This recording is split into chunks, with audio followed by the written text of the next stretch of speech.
Medical Cannabis Advisory Board will now come to order.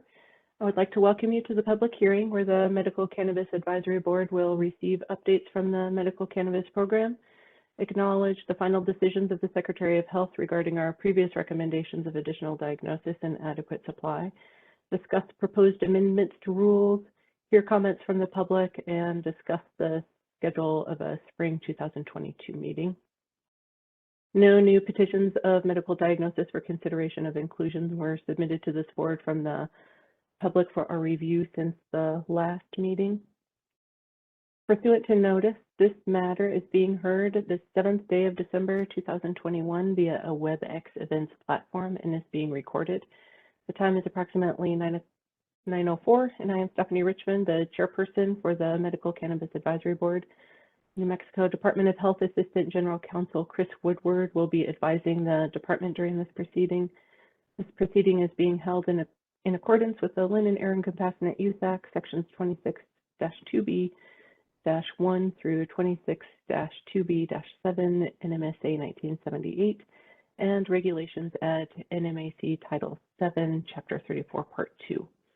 If members of the audience have not already registered for the event, please register online so that your attendance may be noted and included with the advisory board submission to the Secretary of Health. At this time, I would like to take a roll call and see if we have quorum at this time. I do not see. Oh, perfect, we do. Okay, Ariel Bowers is not present. Mordecai Bronner.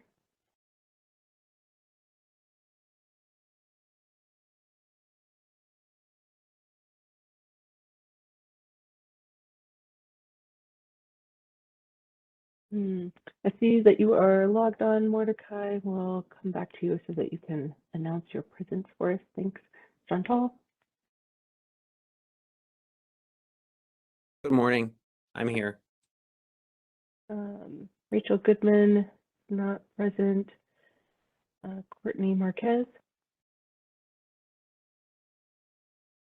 Here. Ellen Plymel. Thank you. Bye. Thank you, Ellen. We're doing roll call. Thank you. Devin Quinn is not present. Myself, Stephanie Richmond, and Tracy White. Good morning. Good morning. All right, so there are 5. Oh, and Mordecai is also still here. Excellent. So there are 6 of 9 advisory board members present and therefore have established quorum. I understand that for this meeting, we do have some rules that we need to be able to vote on, and that some of the board members may need to leave early. Is that the case for any of you today? Will you be able to be here to maintain quorum throughout the duration of the meeting this morning?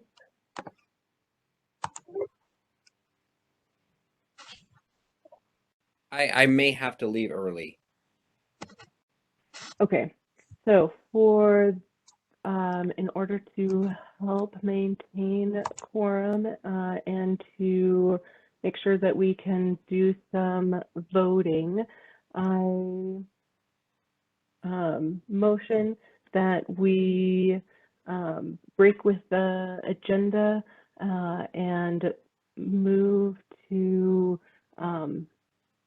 discuss the rules prior to discussion and any updates from the medical cannabis program. Is there a second?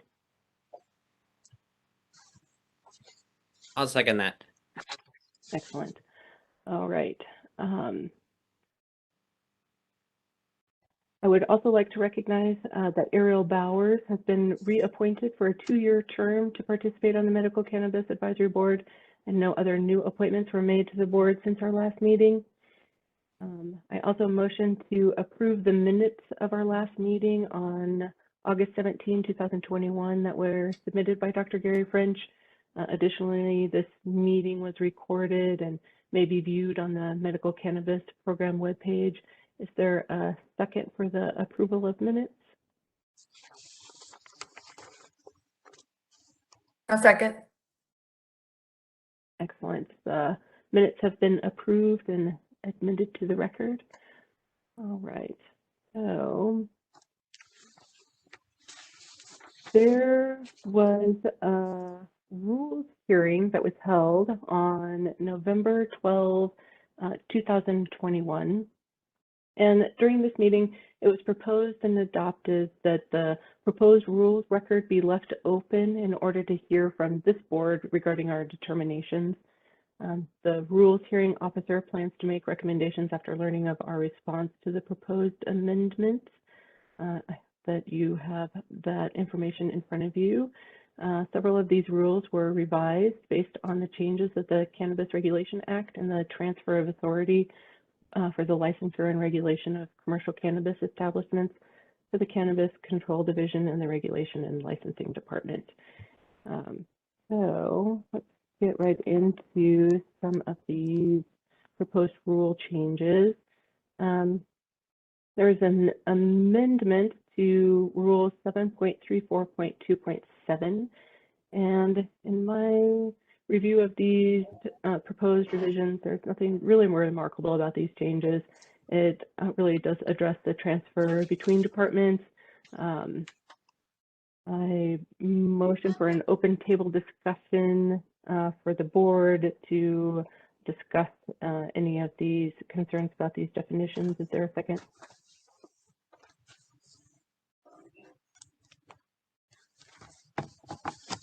I'll second that. Thank you.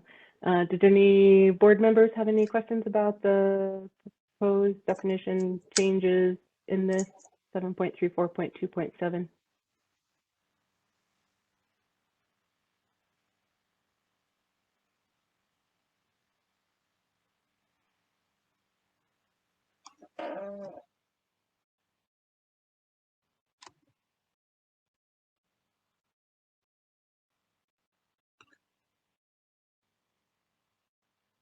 I'm motion to adopt the proposed rule revisions without modification for 7.34.2.7. Is there a second?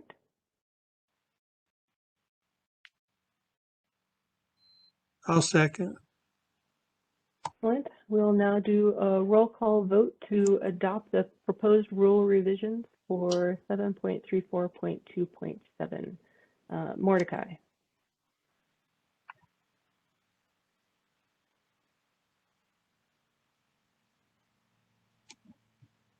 All right, I'll come back. John Paul.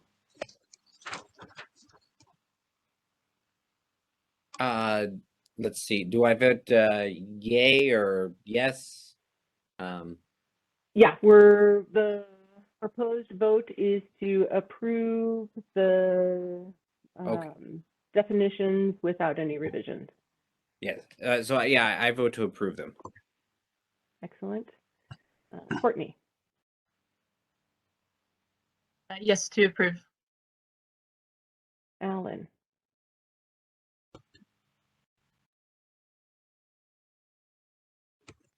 I approve. Tracy. Approve. I also approve. Mordecai able to weigh in. Mordecai, try, I see that you're on your phone. If you dial #3, we can help you out there.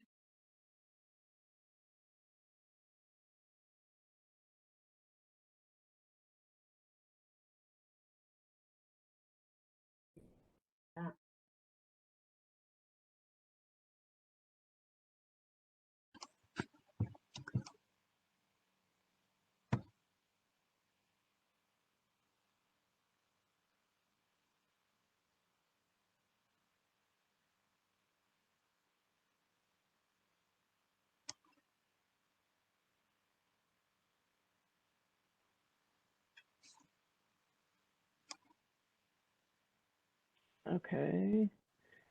Due to quorum of being able to have 5 votes, sorry that we can't hear from you, Mordecai. We'll keep trying. So by a vote of 5, the Medical Cannabis Advisory Board has voted to approve the amendment to 7.34.2.7. All right. Next is the amendment to 7.34.3.9, which is quantity of usable cannabis that may be possessed by a qualified patient or primary caregiver. In Section A, there's a revision that increases the adequate supply limit and the removal of Section C of medical exception. It also includes new text to explain the significance of the adequate supply limit in light of the enactment of the Cannabis Regulation Act. I also actually had a question about this section too, because I'd like to ask the Department of Health about. I see that there is a sentence that has been stricken. A qualified patient and primary caregiver may also possess cannabis seeds. So my question for Dr. Zerlo is, why was this removed? Are seeds now only under the CRA? Were medical patients previously allowed to purchase them without taxation? And does removal of this sentence affect seed possession by medical patients moving forward? Thank you, Stephanie. It's actually just language that was not needed because under the CRA, any individual can purchase those items. So there didn't need to be a separate carve out specifically for patients with regard to that. And as far as those particular items, dispensaries can sell those to patients or to other individuals once commercial sales also start. And may I also suggest a point of order? I don't mean to overstep my bounds. Yeah, no, please. May I? Since we got out of order, I get it. Thanks. It's not necessary to go through each individual change on these. They can be done. They can be looked at as a whole in questions asked of the program. If you like to do it that way, and then vote on them as a whole rather than going through each and every one, because the document is really a summary of the changes, does not necessarily outline every single change within the regulations, the proposed regulations. So if I may offer that as a recommendation, and also to save time, because many of them are items such as just changing some of the provisions from one of the regulations to another due to the changes in CRA, or changes in language such as producer being changed to licensee, because it's the language now being used through Regulation and Licensing Division and the CRA, the Cannabis Regulation Act. So I would just offer that as a suggestion from a procedural standpoint.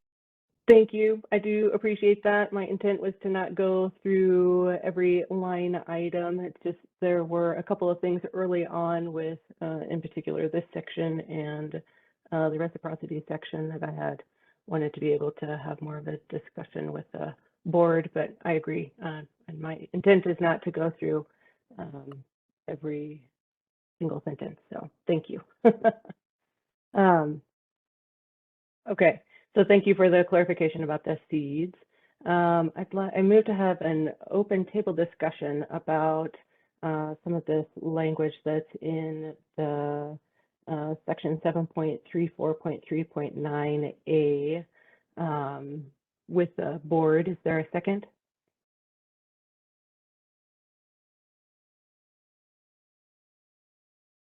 I'll second. Thank you.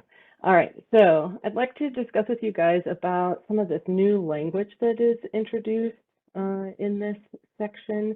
I see in particular this: a qualified patient and a primary caregiver may possess the amounts of cannabis permitted in accordance with the Cannabis Regulation Act once commercial cannabis sales are authorized by Cannabis Control Division to begin. I appreciate that this is something that is included, and I can imagine that this is also just to be able to allow the medical patients to have more of the cannabis under the CRA, because that's how it is worded right now. I didn't see that wording of the commercial cannabis was defined in the definitions. Commercial sales wasn't defined. I also know that we talk about this adequate supply at every one of our meetings, and so I also would like to be able to protect the medical cannabis patients in order to be able to have access to at least 425 units based on what we have had approval for recently from the secretary.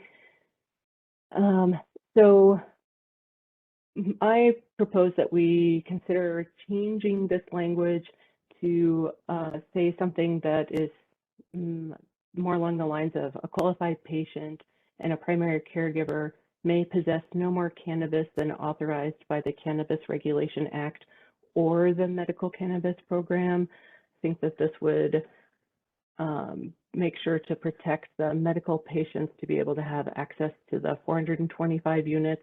Certainly, I understand that the CRA is higher.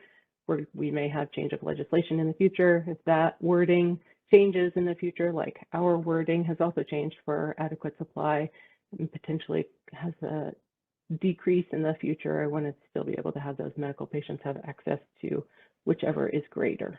What do you guys think? I move we adopt that language. And as Dominic said in a previous meeting, there is a way if somebody runs a little bit short that they can get an added small amount. And so that protects it just in case, but that he had very few people that needed more. So I think that would be adequate. I also think that, okay, I appreciate that. The other proposed revisions of this rule is actually to get rid of that medical exception that's later on in the section 7.34.3.9 because of the higher supply that the CRA currently is allowed for. So that medical exception is actually going away. Does anybody else have any comments about that language or agree or disagree with my perspective on being able to allow the medical cannabis patients to have access to at least the 425 units?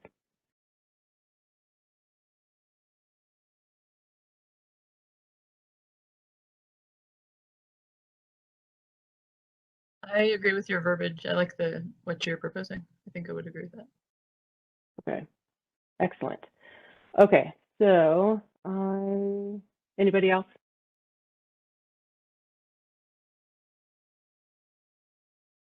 Okay, so I motion. I also agree. Okay, so for clarity of the record, I motion to adopt the proposed rule with our modification for the 7.34.2.9a. Is there a second?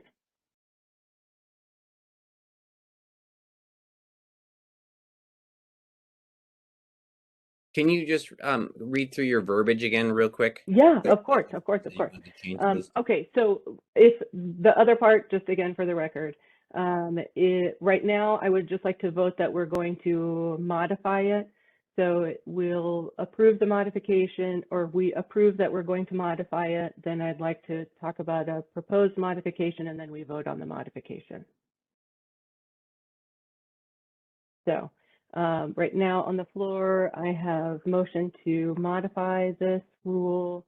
I think Alan seconded it. So now let's do a roll call vote to say if we are yes or no for agreeing to modify this rule. Mordecai, do you have sound? I agree. Okay, excellent. John Paul, I agree. Courtney Marquez, I agree. Alan Lymel, I agree. myself, I agree. Tracy. Agreed. Okay, so we have voted by 6 to make the modification. Now, definitely, let's talk about it. So the verbiage that I had suggested was that a qualified patient and a primary caregiver may possess no more cannabis than authorized by the Cannabis Regulation Act or the Medical Cannabis Program.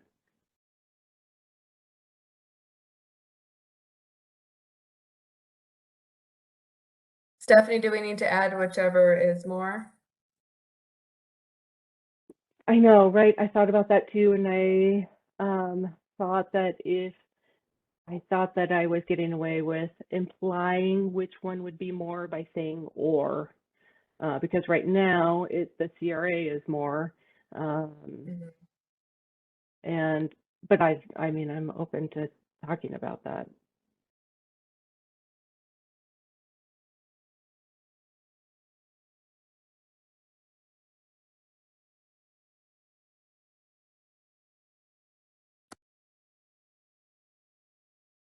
Madam Chair, can I offer some clarification about this? Sure. I don't know if everyone is on the same page about how limits are anticipated to work once commercial sales come online. So basically, and this is not sort of a new position. This is the position that the Department of Health and Regulation and Licensing Department have taken in sort of interpreting the Limited and Compassionate Use Act text and the Cannabis Regulation Act text, that currently the only limit in place is the adequate supply limit. So that is a medical cannabis limit. And then once commercial sales come online, there will be this other limit that applies to those commercial sales. And how you determine what is a medical sale, a medical purchase, and what is a commercial purchase is basically whether the purchase is being made by a patient or a primary caregiver or by conceivably a reciprocal participant. Because if it's not being made by one of those individuals, then it must be a commercial purchase, right?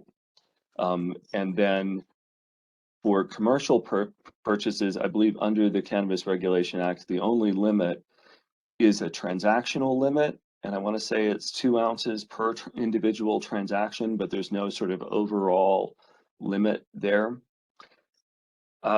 If the person making the purchase, imagine that commercial purchases have come online and I'm a patient and I go to make a purchase. My purchase is going to be a medical purchase up to that 90-day supply, adequate supply limit. And so long as I'm within that limit for the 90 consecutive days within which I'm making this purchase, that's a medical purchase and it falls under the adequate supply limit. The big significance being whether it's taxed or not, because under the Cannabis Regulation Act, commercial purchases are subject to excise taxes and these various taxes that medical purchases are not going to be subject to. And so I realize this is a little complicated, but it's not necessarily an either or as far as what limits apply. Ultimately, strictly in terms of how much cannabis someone can acquire, once commercial cannabis purchases come online, there won't be any limit on how much someone can acquire other than the transactional limit per transaction. But there is no overall limit once commercial sales come online. There's really just a limit that and I'm speaking now about people who are 21 years and older. For people who are under 21, it gets a little more complicated. But I think that's generally how you want to think about, or at least that's how the Department of Health thinks about these limits, that up to the adequate supply limit, that's a medical purchase, and that purchase is not subject to those excise taxes or gross receipts tax. And then past that limit, now you necessarily are into the commercial transaction, but again, there's no overall limit. So anyway, I hope that's not too confusing, and I hope that's some assistance.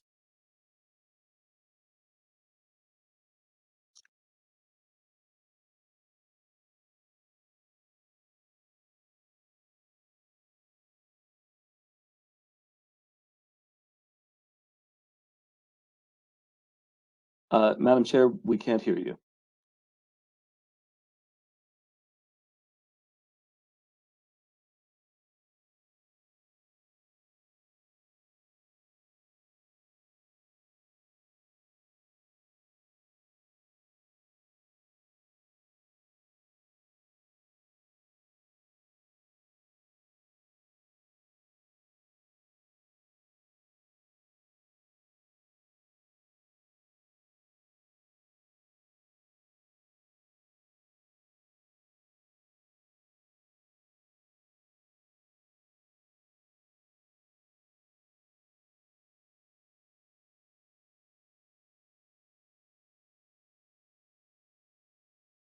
Madam Chair, you are still muted.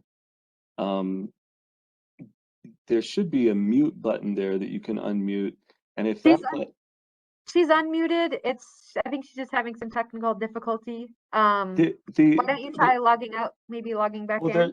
I was just going to say there, at least on my screen, on the mute button, you'll see there's a little down arrow. And if you click on that little down arrow, it opens up options to where you can select which microphone you want to use. So if that might, it may be that you're set to the wrong microphone. Thanks, Chris.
All right, did that make a difference?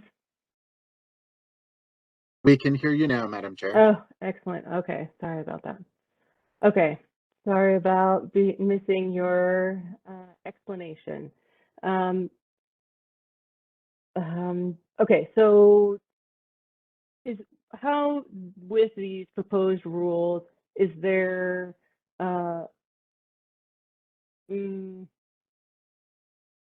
when I read this, it looks like, oh, the CRA says that you can have a lot of the medical, or the supply limit is higher with the CRA. What if that's something that changes in the future? Is the adequate supply still always going to be the default for the medical cannabis at the 425? Well, Madam Chair, were you able to, I know we were having trouble with your microphone. Were you able to hear me when I was speaking? No, sorry. Oh, okay. Okay. Well, in that case, let me back up. So I guess the short and long of it is that in terms of how limits will work once commercial sales come online, which should happen no later than April 1st. It could happen earlier than that, but it depends on when the Cannabis Control Division over at RLD, when they authorize those commercial sales to happen. But so in terms of, historically we've thought about like adequate supply, for example, we've thought of this as an acquisition limit because it has worked as an acquisition limit.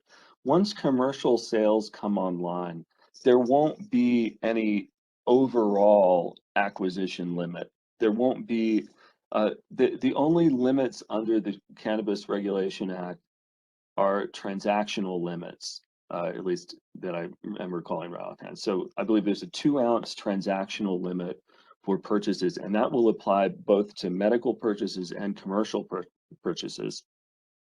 And so the way that the Department of Health is understanding the statutes and regulation and licensing are understanding these statutes is that if I'm a patient, let's say that commercial sales have come online. We're in April of next year, and commercial sales have come online, and I have the ability to buy commercial cannabis. But let's say that I'm a patient. I can purchase up to the adequate supply limit, which is 90-day limit. And the real significance of that is going to be that those purchases are going to be essentially tax-free. They're not going to be subject to the excise taxes that apply to commercial sales under the Cannabis Regulation Act. And they're not going to be subject to gross receipts tax.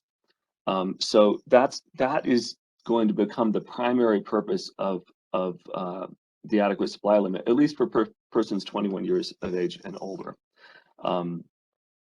And so if I'm a patient, I can buy up to the adequate supply limit for a contiguous 90-day period. And then when and if I get over that 90-day limit, now I'm into what you would call a commercial transaction, a commercial purchase, to where I can still ultimately I can acquire as much cannabis as I want, but I'm going to have to pay taxes over that adequate supply limit.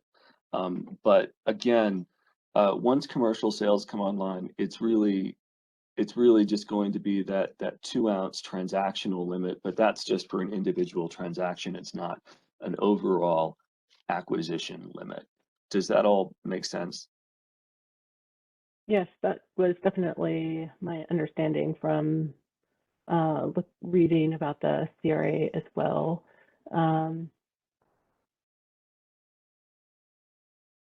Does anybody else on the board have any questions about this?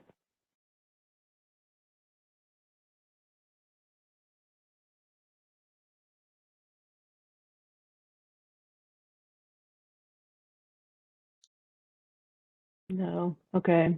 So again, I understand that the CRA is much higher.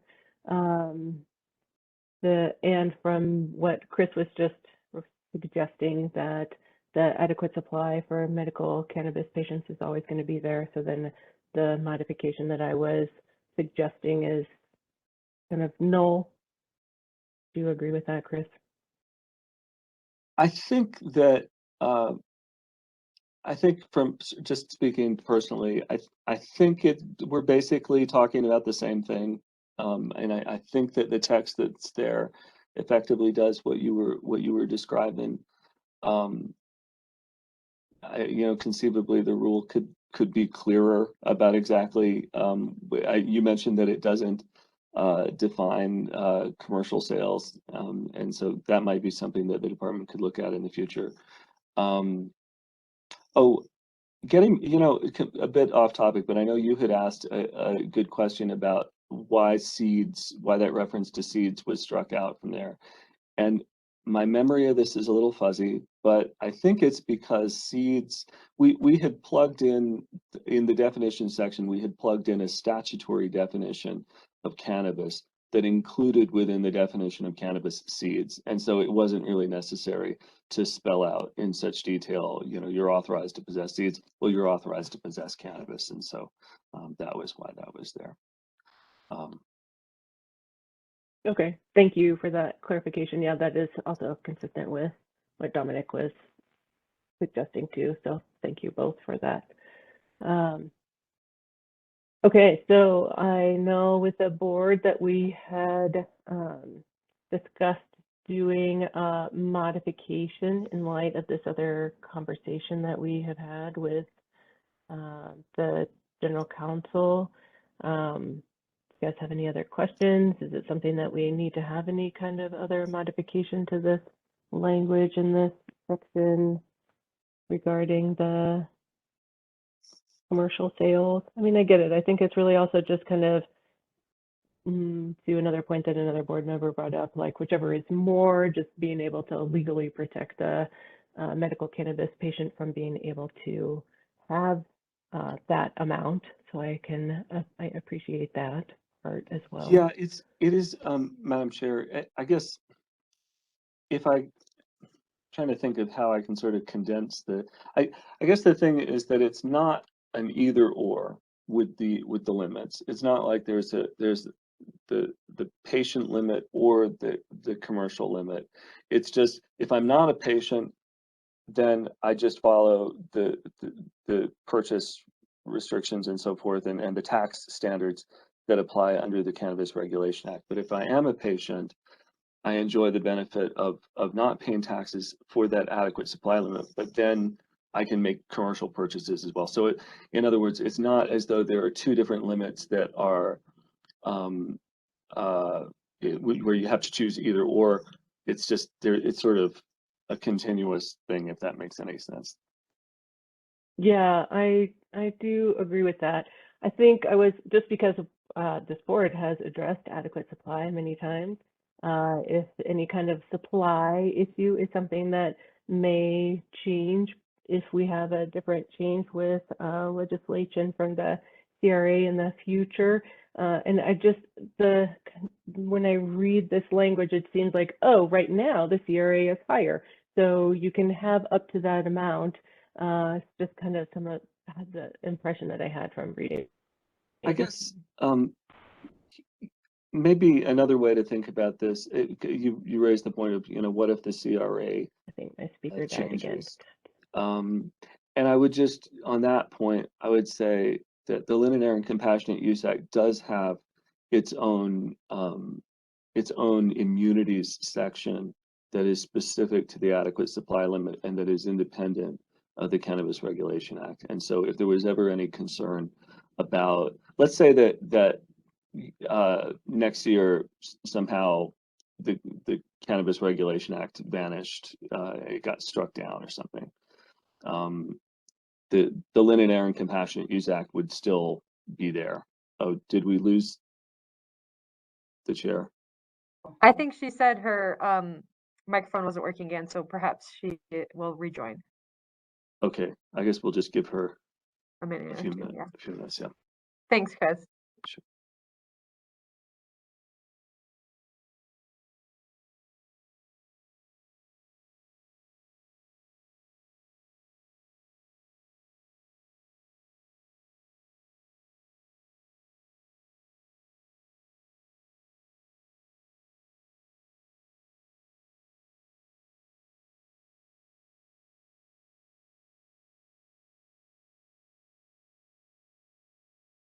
All right, sorry, I'm back. Madam Chair, were you able to hear what I was saying at the end there? Yeah, I think like something is happening between the connection when you and I are talking, like then something like your screen will go dark for me and then suddenly my mics don't work anymore. So sorry. Modern technology. Well, in a nutshell, I was just saying that to your point of, you know, what if limits change under the Cannabis Regulation Act? I was just saying, if the Cannabis Regulation Act was to disappear tomorrow, or next year or whenever. There's still that statutory language in the Linen Air and Compassionate Use Act that immunizes patients and primary caregivers and reciprocal participants for the use and possession and acquisition and all of that of cannabis. And so that protection exists independently from the Cannabis Regulation Act, and it is statutory. Okay. So then what's the, if that's the case, then why put something about commercial sales in there at all? You know, I think that the reason why the department put that in there, or proposed to put that in there, was just to try to explain what on earth adequate supply means as we head into this brave new world of commercial cannabis. Because I believe, and Dominic can speak to this better than I can, but I believe MCP was already getting questions about that from the public. And so the thought there was just to try to explain what the significance of it is so that people understand it. I think, you know, most people don't have a great deal of knowledge about how these two statutes work and what the significance of adequate supply will be. Okay. What about from fellow board members? Does anybody else have any questions or concerns about this?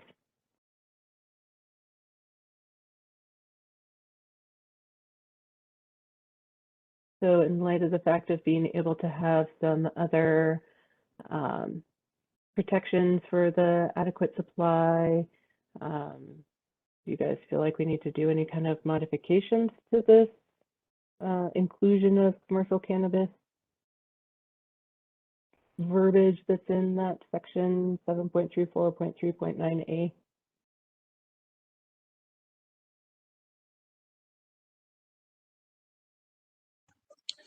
What's the total in possession allowed on the medical side at any given time? Yeah, the medical side is 425 units in 90 days, is my understanding. And Right, but can somebody possess that whole 425 at one time? yes, Yes. now, especially because of the CRA, because the CRA does not put limits on the amount of cannabis that you can possess in your home. And how about on the recreational side? Is there a limit to what somebody can carry or possess? So, Let's hear from Chris about that. So just a couple of things. It is a little confusing. So with the passage of the Cannabis Regulation Act, you can possess just as much cannabis as you please inside your residence. And that's true for anyone. And it's true for anyone currently, even though commercial sales haven't begun. But that is a residential limit. And if I'm remembering correctly, I believe that the possession limit for just an ordinary member of the public who's over the age of 21 is, I want to say it's a 2-ounce limit for possession outside their residence. But reading the Linen Air and Compassionate Use Act together with the CRA, given that the Compassionate Use Act has its own immunities section that relates to possession and that immunizes people for possessing an adequate supply, our interpretation has been that, oh, we lost Alan. Yep. Am I doing this to people? Everyone I talk to disappears. Oh gosh. Okay. Alan, are you back? I'm here. Okay, we lost you for a second there. I was just saying that I think that for patients and for primary caregivers, the possession limit is going to be the adequate supply limit, or at least for outside the residence. Within the residence, obviously you go to the higher limit that the CRA allows for, which is basically limitless inside the residence. So yes, 425 units would be how much they can possess, how much a patient can possess outside the residence.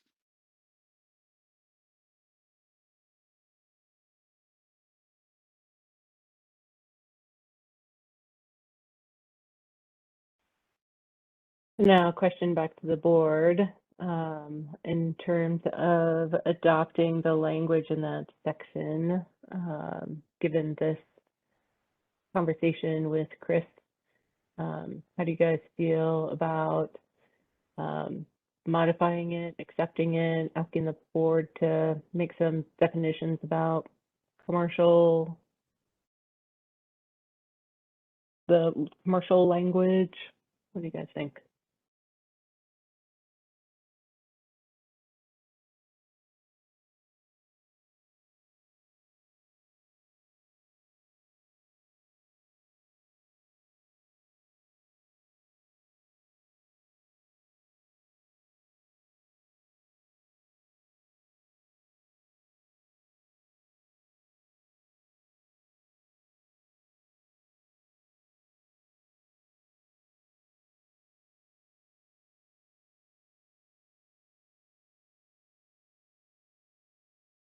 No comment.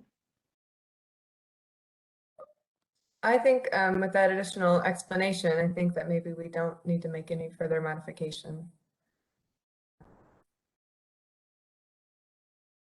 Okay. And this-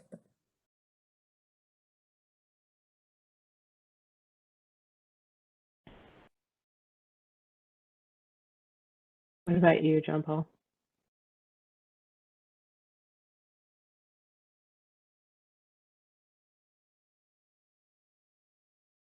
Well, I found the explanation to be very clear, but looking at the actual verbiage itself, I don't see that. I mean, I understand what Chris is what Chris's understanding and the implying, but I don't necessarily get that from the verbiage that's in the law. And so perhaps adding I mean, I would maybe just adding an additional sentence that says any cannabis purchased grade above the 425 units would be considered commercial, would be considered a commercial purchase and not subject to the protection of the Compassionate Use Act. I don't know if that's redundant, but that's kind of what makes sense to me. Dominic is raising his hand. Yes, please, Dominic. So thank you very much. So that's actually that last portion of that, the last line in section A about qualified patients and primary caregivers will be able to make commercial purchases above the adequate supply limit in accordance with the Cannabis Regulation Act. And then if there were changes in the Cannabis Regulation Act, it would still follow along with that. Does that help clarify that? Sorry, I didn't read far enough. Yes, Dominic, you're right. Not a problem. There's a lot of language there.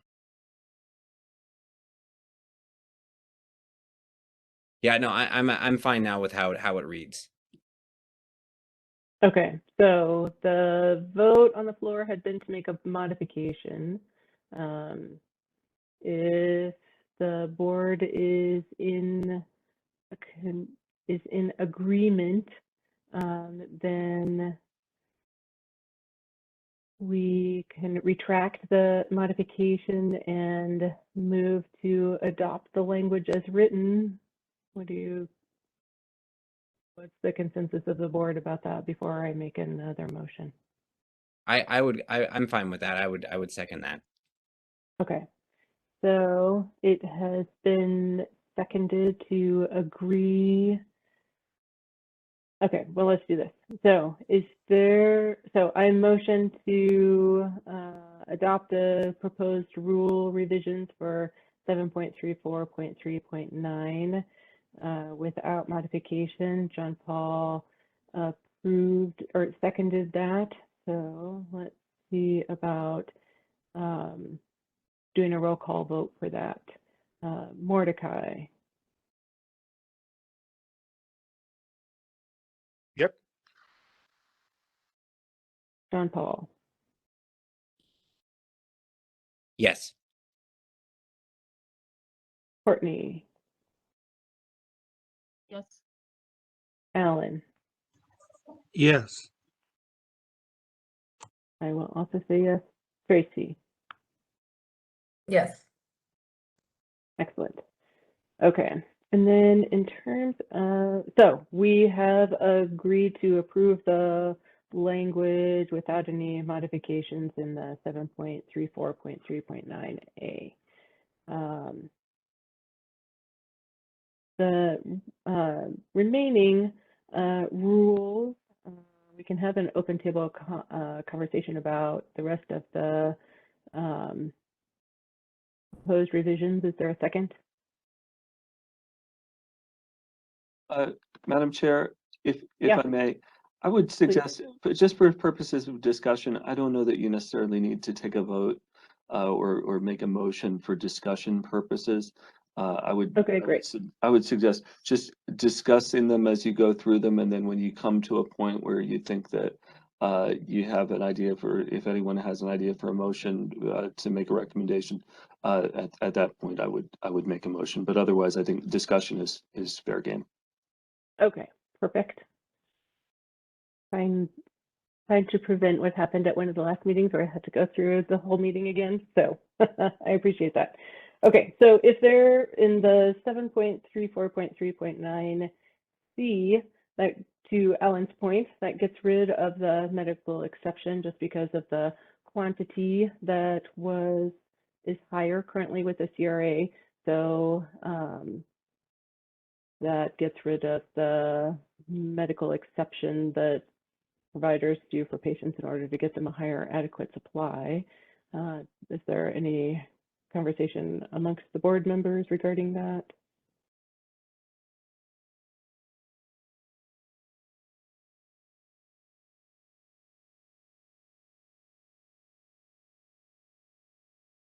Okay, and then other revision changes, I think we're also just getting the Passionate Use Act in alignment with the CRA, and the next one that had been proposed for revision was the 7.34.3.11 registry identification cards. Only it was just to change some of the language from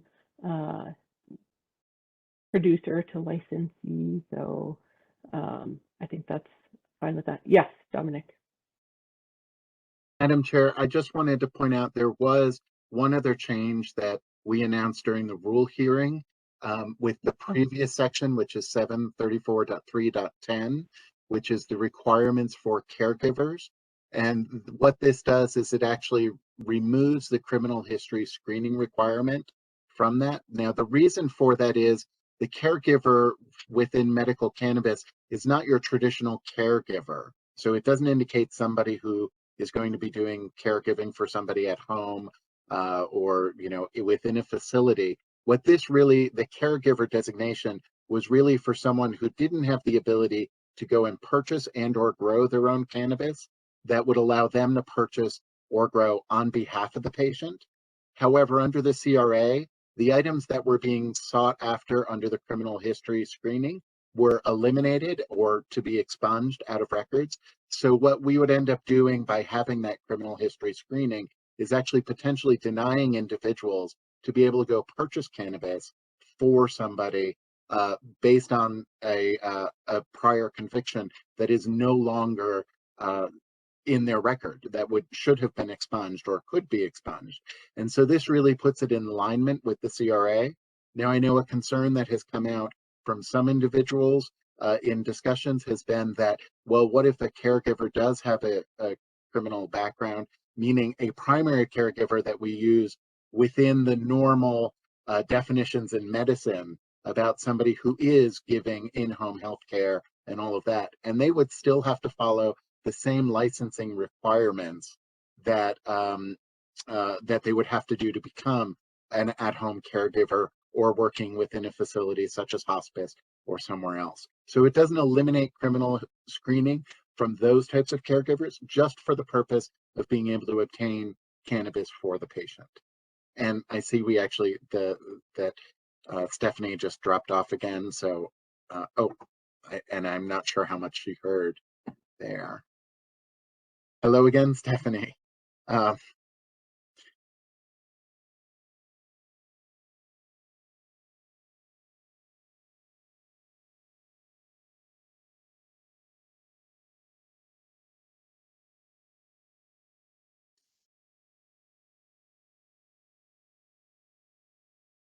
Stephanie, can you hear me?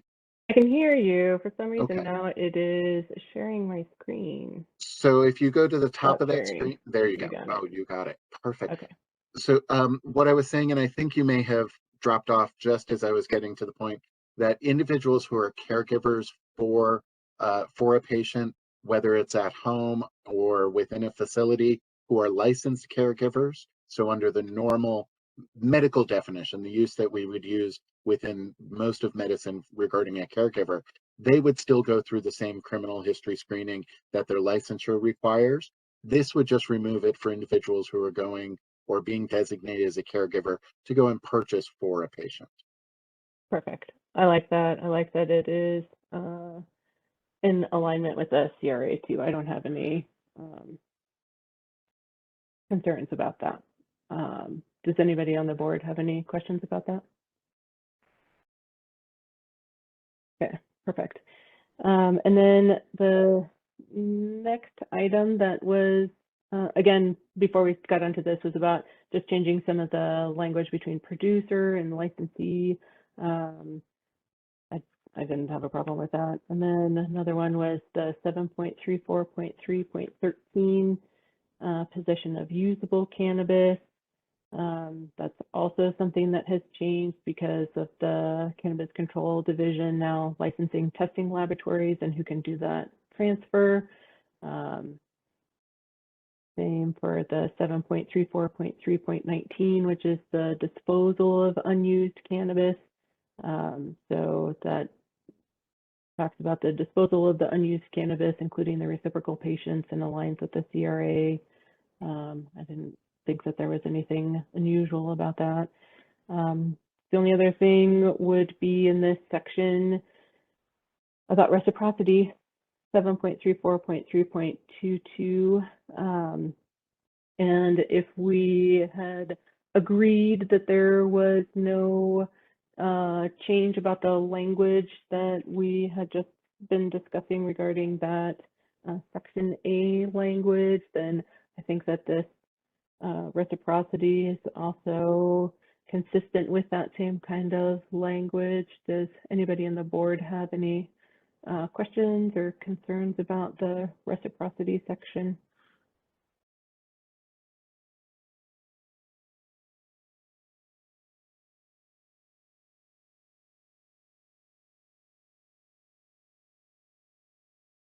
And part of the updating of that section is that it is a new section. It also includes some new language about registration, compliance with rule requirements, and then it gets rid of the reciprocity section 7.34.4.28 because of these other updates that they're proposing. So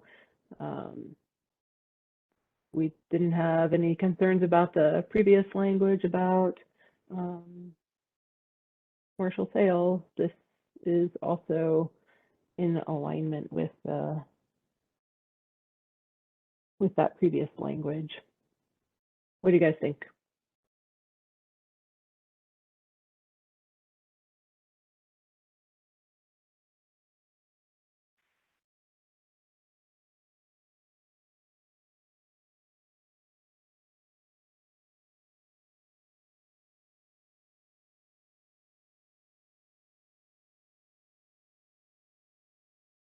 So no discussion.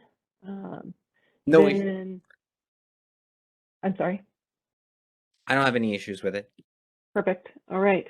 So then essentially going through everything with the board, we did not have any modifications to any of the proposed rule revisions. So we can I motion that we adopt all of the rule revisions without any modifications as proposed by the board. Is there a second? I'll second. Excellent. Thank you, Alan. So let's do a roll call vote to approve all of the rules as laid out by the board. Mordecai, I approve. John Paul, Approve. Courtney,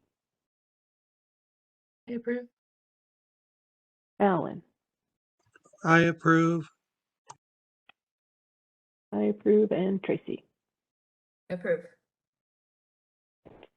Okay, so thank you very much for going through all of the rules and for being flexible with doing change with the agenda. So now I would like to get, and thank you for being able to stay on, John Paul, if you have to leave. I think our voting is complete, so thank you for being able to stay with us for the quorum. Now I'd like to get a medical cannabis program update regarding their activity and progress. We'll first hear from Dominic, followed by Gary. Thank you, and you may proceed.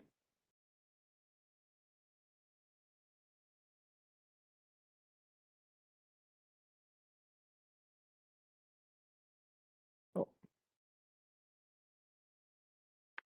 You're muted, Dominic, Dominic. you're muted.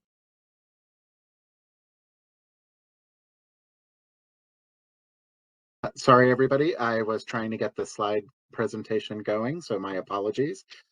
Just so that those individuals who are on the phone do know that we will be posting the slides to our program website within the next day or two.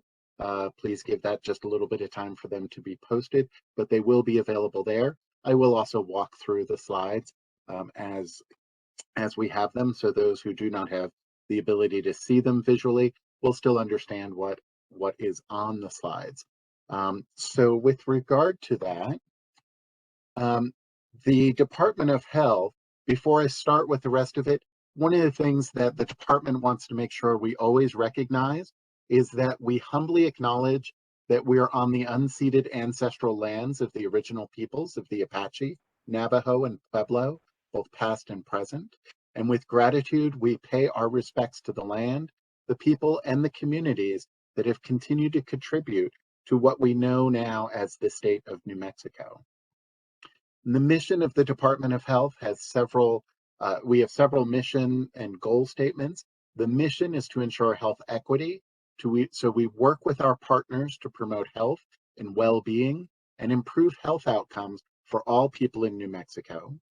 Our goals are to expand equitable services, improve health status for all New Mexicans, ensure safety, and support each other by promoting an environment of mutual respect, trust, open communication, and the needed resources for staff to serve New Mexico and to grow and reach their professional goals. So the Lynn and Aaron Compassionate Use Act, the purpose of the Lynn and Aaron Compassionate Use Act remains to be able to allow the beneficial use of medical cannabis in a regulated system for alleviating symptoms caused by debilitating medical conditions and their medical treatments. There are many different state agencies that are working together on cannabis issues at this time. We have adult use, which includes the Regulation and Licensing Department that is now has the authority with regard to issuing licenses for cannabis cultivation, manufacturing, testing, couriers, and dispensaries to regulate cannabis sales. And they also have the Cannabis Regulatory Advisory Committee, which is their committee body, similar to the Medical Advisory Board, but for the Cannabis Control Division. On the medical side, we still have Department of Health, which is in charge and has the authority to administer the medical patient registry, which includes patients, caregivers, and reciprocal participants. We also have the Medical Cannabis Medical Advisory Board, the board currently meeting, and in addition, the newly formed Public Health and Safety Advisory Committee, which I am happy to be able to say and announce, they are having their first meeting next Wednesday, December 15th, starting at 1 p.m. And that information and the link for it will be posted to the program website later today. And during that meeting, some of the things that they will be discussing is how their committee and how their advisory committee will be,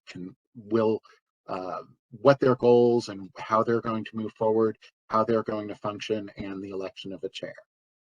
Some of the other areas, of course, that are working with regard to cannabis issues is hemp with the Environment Department and Department of Agriculture. In addition, the Department of Public Safety, Workforce Solutions, and then many other departments are also involved with regard to cannabis, including, for example, Higher Education Department, because they have educational programs that they are starting up and working with various institutions with regard to cannabis. And so this really is a new era with regard to cannabis here in New Mexico.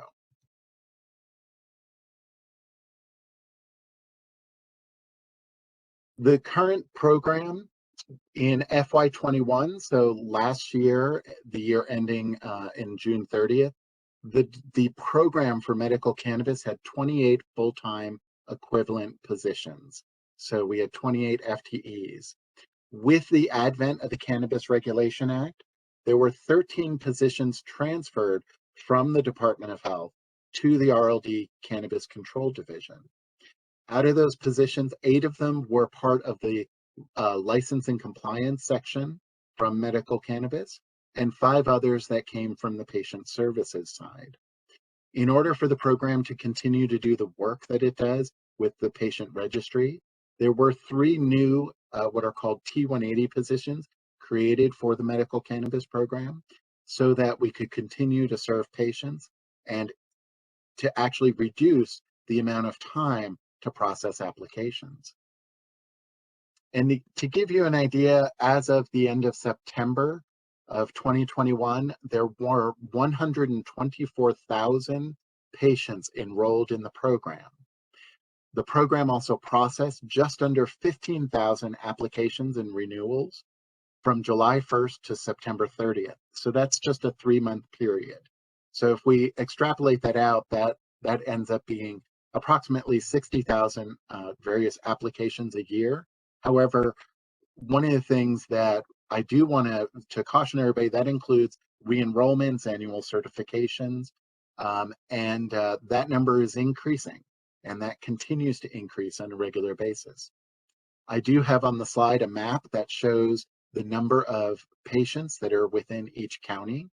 And so for those who are on the phone, you will be able to see that map in the presentation or once the presentation is posted to our website. Patient enrollment continues to be steady at this time. Since September of 2019, the program has actually increased by approximately 52,000 patients in a 2-year period. And when we actually look from September 2019 to September 2020, there were 26,000 additional patients. And from September 2020 to September 2021, there were another 26,000 additional patients added to the enrollment. So the number of patients who are enrolling in the program has stayed steady and consistent over the last 2 years. The 3 most commonly enrolled and qualifying conditions are, out of the 28 qualifying conditions, are PTSD with just under 68,000 individuals enrolled under PTSD, and then severe chronic pain with 37,685 individuals enrolled, and then cancer with just over 6,000 individuals enrolled. Now, this is all as of the end of September 2021. I will say we have had an additional approximately 3,000 patients who have been enrolled in the program since that time. So these numbers would increase slightly with that. But with these 3 conditions alone, that covers 111,000 of the patients that are currently enrolled in the program, leaving only another 13,000 patients enrolled under the other qualifying conditions. So one of the things that the program really wants to look at is we really want to look at some of the research and actually help to encourage research with regard to these conditions to ensure that patients are getting what they need when they're enrolling under these conditions. One of the big achievements of the program this past year has been the introduction and the use of the online patient portal. And this can be utilized for in-person and telehealth visits. Patients can actually utilize the portal to register, to complete their applications and annual certifications, as well as renewals and information change forms. They can also utilize the portal for checking on their remaining units. Now, this has been a very important tool during COVID-19 because it helps to reduce the number of contacts individuals need to have in person.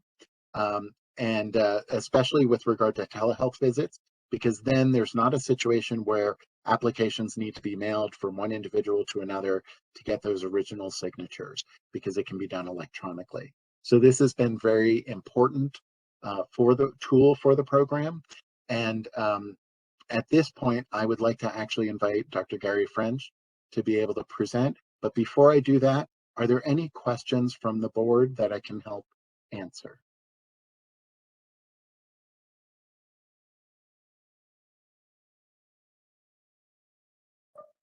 Dominic, I have a Thank question. you. You mentioned being able to promote or at least support research. How is that being done in our state? Great question, Tracy. Thank you. So some of the things that we're doing and there are other organizations that are starting to work towards research as well. There are quite a few researchers at UNM, for example, who are working on this, including with UNM ASAP. Sorry, my apologies. I'm so used to using the acronyms that for a moment I forgot. The alcohol and substance programs at UNM. UNM CASA, the Center on Alcoholism, Substance Abuse and Addictions. And so we're working to collaborate with them as well as other researchers and other parties in order to be able to do additional research to find out the effectiveness of cannabis, potential strains, dosage amounts, and of course, depending upon the qualifying condition. So a lot of that work is moving forward now, but there are several researchers that have already been moving towards that at our various higher educational institutions. And so we're working to collaborate with them more. One of the things that we are hoping with the Public Health and Safety Advisory Committee is to be able to bring that information to that committee to help foster it and improve that collaborative, that collaborative space here in New Mexico. One thing that did happen this last year and a half, was there is an organization that has been granted the right to be able to grow cannabis for research purposes that is located just outside of Grants. Now that's on a national level, but of course with them being here in New Mexico, I definitely see us being able to benefit from that as well. I hope that helps. Thank you. Okay. Thank you, Dr. Zerlo. Thank you. All right, let's hear from Dr. French. All right, thank you, Stephanie. And again, thank you all in attendance for being here. I'm really excited to share more about the online portal with you all. As Dominic was sharing, the program continues to grow consistently. And not only is it growing, it's getting more dynamic. And this electronic portal is part of that. And I think that this electronic portal is going to help us as we continue to grow. And so I'm going to share my screen here, and I want to do an actual walkthrough with first a provider signing in and then a patient. Last time I did this presentation, I used static slides, and it was a pretty static presentation. I'm not quite sure you were able to see how slick this online portal is. So let me start sharing and get on with the show.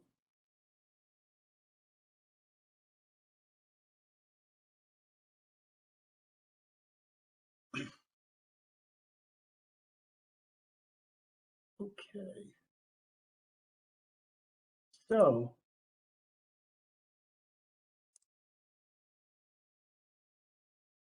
you should see can you see the screen? Okay. Yes. So this is the test patient screen with the test patient email, or rather test provider. Let me go to the provider. And this probably is the most important piece of information I have to share today. Is this is how to get to the portal landing page. And so one's going to type in MCP-patient-tracking at nmhealth.org.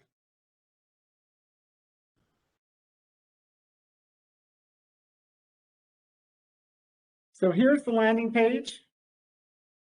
And here is what we need to do first is create an account. So this provider, first name is Test, last name is Doctor.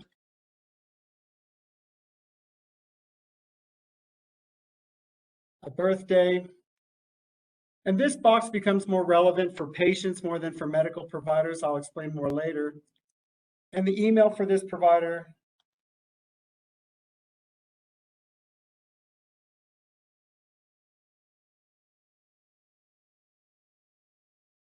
And then simply generate a password.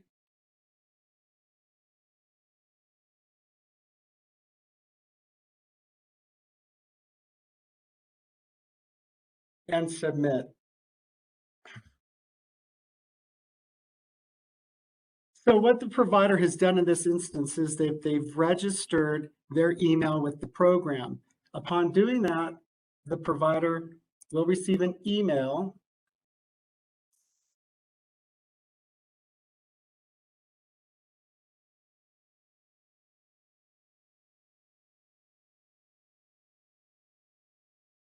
should receive an email. Let's see.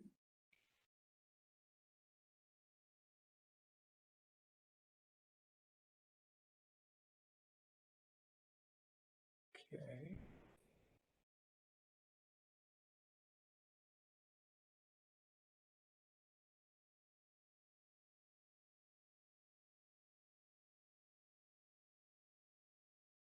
There we go. So right here is the email that the provider has received, and the patient receives one that's nearly identical when they register. But it states here, confirm your registration by clicking on the link. So upon clicking on this link, that email then gets registered and active with the program. So now I'm ready to log in as that provider. So again, there's the email, and then I'll click in the password.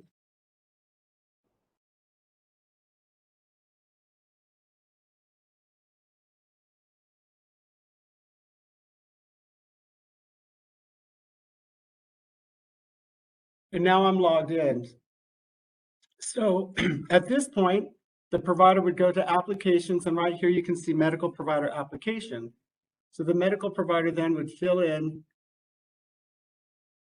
this information.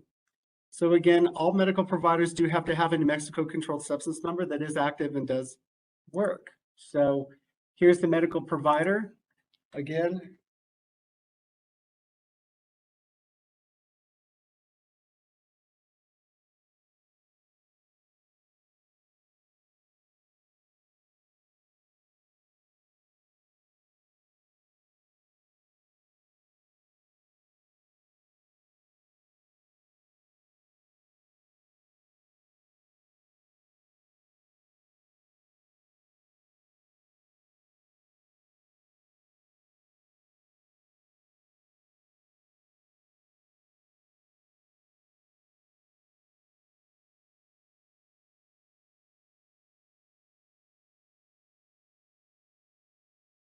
so this provider has just submitted a medical provider application to our program to be considered to certify patients for the program. At this point, I'm going to stop sharing right here. At this point, what happens is that comes into our data center here. I review each one of those applications. I make sure that the controlled substance number is active, well, and good. And we do look at the location that the provider is working from. Again, providers certifying patients for the program do need to have a primary location in the state of New Mexico. And so once all that is verified, then I would assign privileges to that medical provider so that they will have access to more applications, including the patient application, caregiver applications, and the patient annual verification. So quickly, what I'm going to do is I'm going to assign privileges to that provider that I just created. I'm going to do this off screen just for sensitivity, data sensitivity. So I will be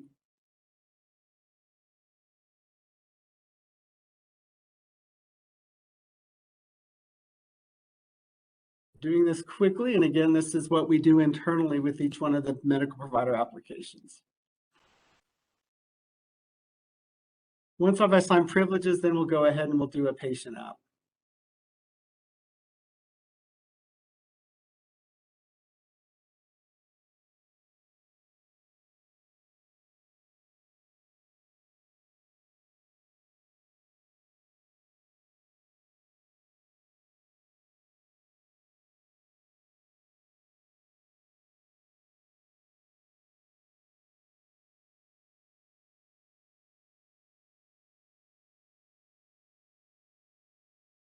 Okay, so now that medical provider is able to access more applications. And here's an example of the patient application. So again, new patients or patients that are recertifying for the program that need a new card, and also annual verifications can all be done here. But essentially, here's the application, new application, and this time we'll type in the patient.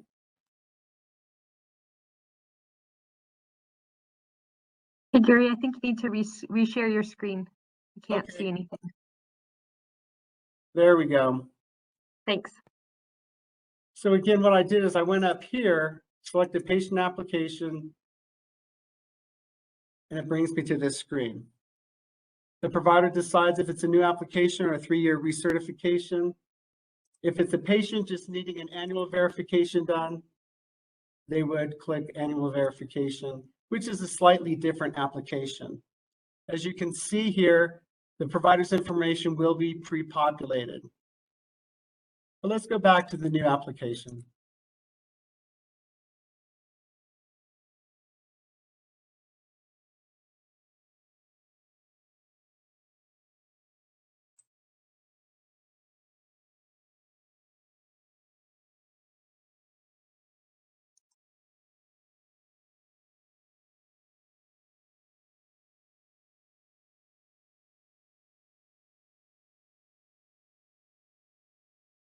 So again, this is a different email. This is an email I generated for this test patient. And what we should see is that the patient's going to receive an invitation email to complete their application. Again, the provider's information, once they're registered for the program, this all pre-populates. It makes it easier for our medical providers. The patient will then receive an email instructing them to complete their portion. And again, the patient, it works much the same way. They log in, click on the link in the registration that therefore activates their email address, and then they can navigate the applications much as I just showed you there. Again, instruction sets are on the landing page. We're always here for questions as well. If there is any training that needs to be done, we do set up some Zoom calls to do that. So that's all I'm going to share right now. I'm having a little bit of trouble with what I wanted to upload in the notes section there, but it's a great program. I'm glad we're utilizing it, and I'll stop there. Excellent. Thank you very much, Gary. I appreciate the update for that. The other agenda item is that we have heard back from the Secretary of Health, Dr. David Grace, regarding some of his recommendations based on what we had submitted to him for review for additional diagnosis inclusion in the past. He did not adopt the inclusion of ADHD, ADD, anxiety, and Tourette's This had also been presented to the Secretary of Health in 2015 and 17. He also cited some confusion about the adults only that we had suggested. He did not adopt the tobacco use disorder, stimulant use disorder, hallucinogen disorder. He did adopt our suggestion to increase the adequate supply and further increased it to 425 units. He also did not adopt the medical cannabis therapy for seizures in animals. Is there any comment from the board members about these recommendations from Dr. Scrace?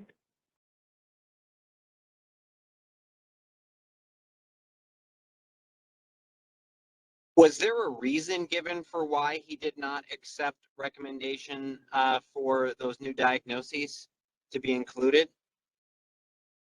He did not.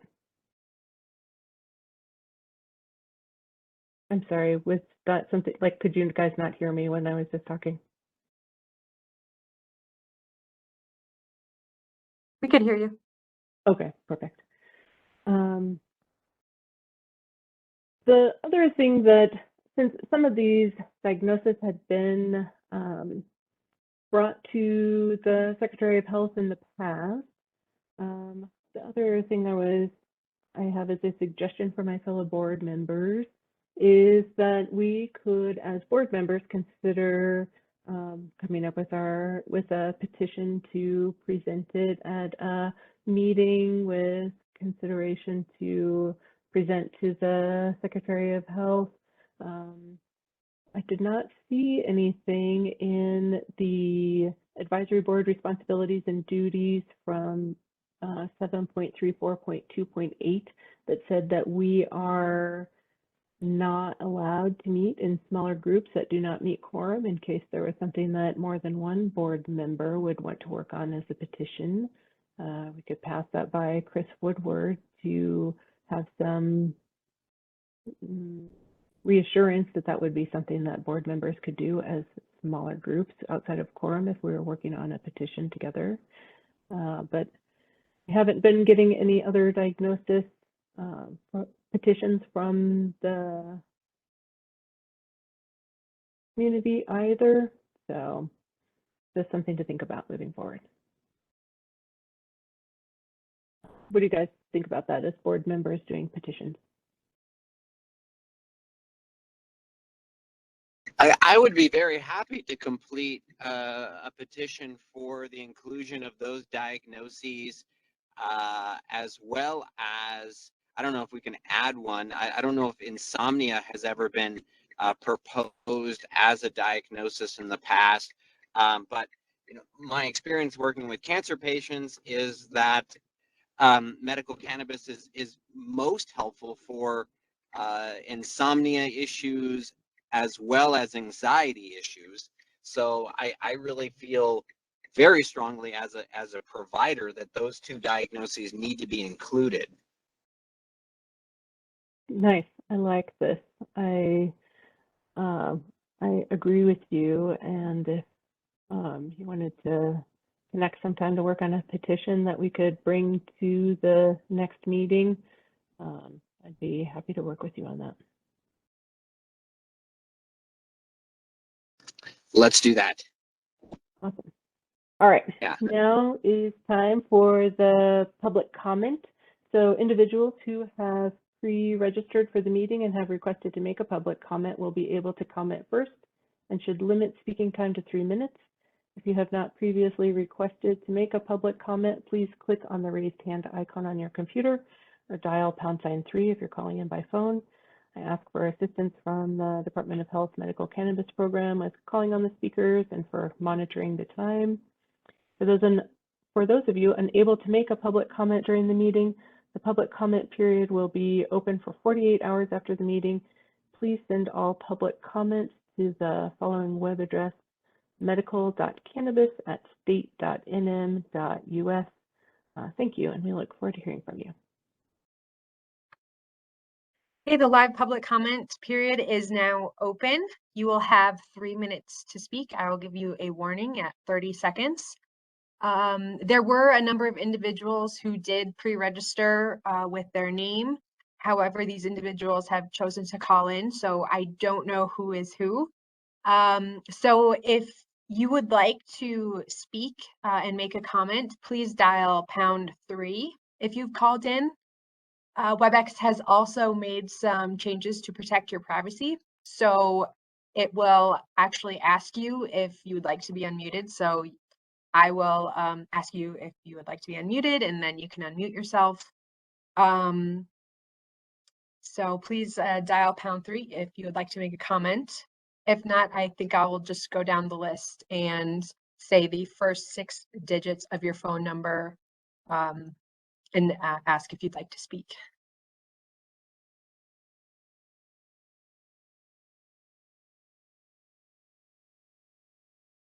All right, I'll start with call-in user number 10. First 6 digits of your phone number are 505-401. Requesting unmute. See if it works.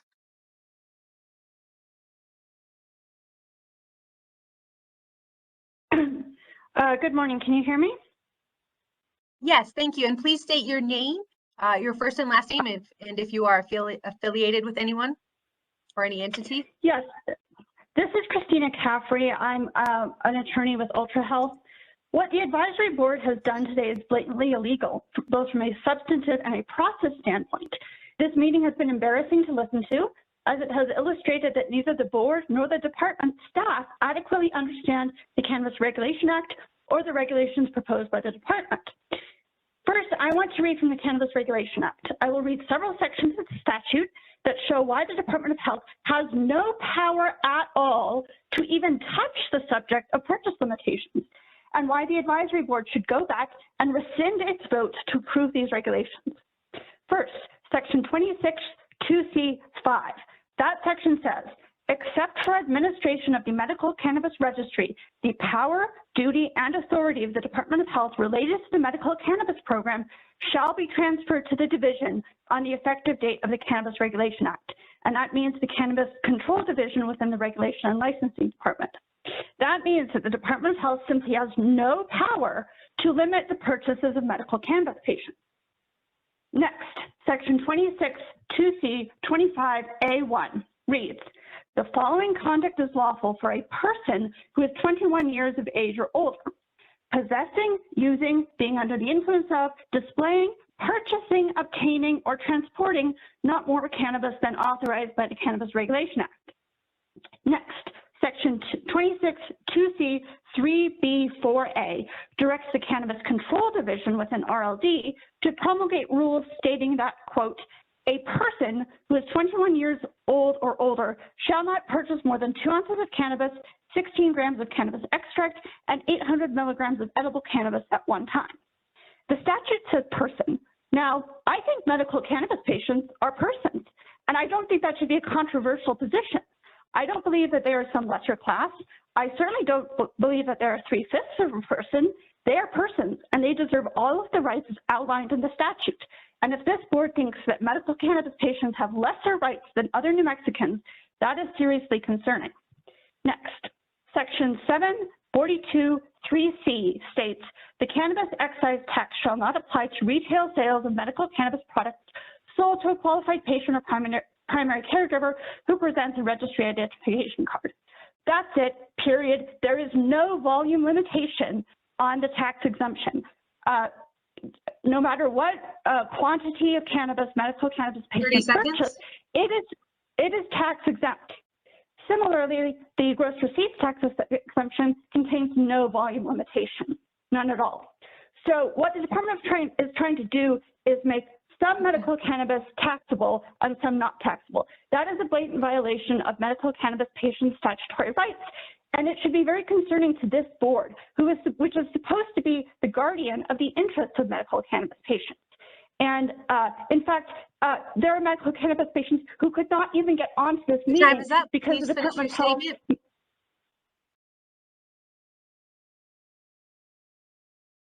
Thank you for your comment. Okay, we'll move on to call-in user number 12. Phone number 575-644. Requesting unmute. If you would like to speak, you can unmute yourself and state your name.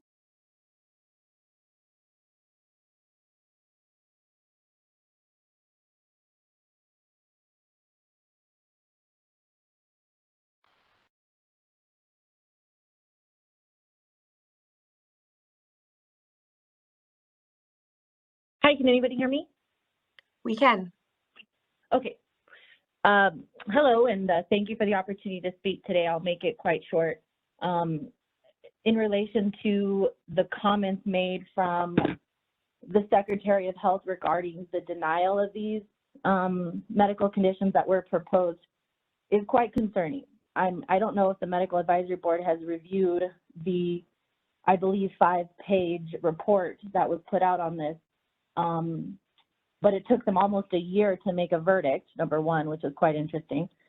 And number two, it seems as if the Secretary in the same Department of Health is not only now pushing patients into the recreational market for access to what they consider medical cannabis, but we all know that there are certain aspects of medical cannabis that are a little bit different than recreational.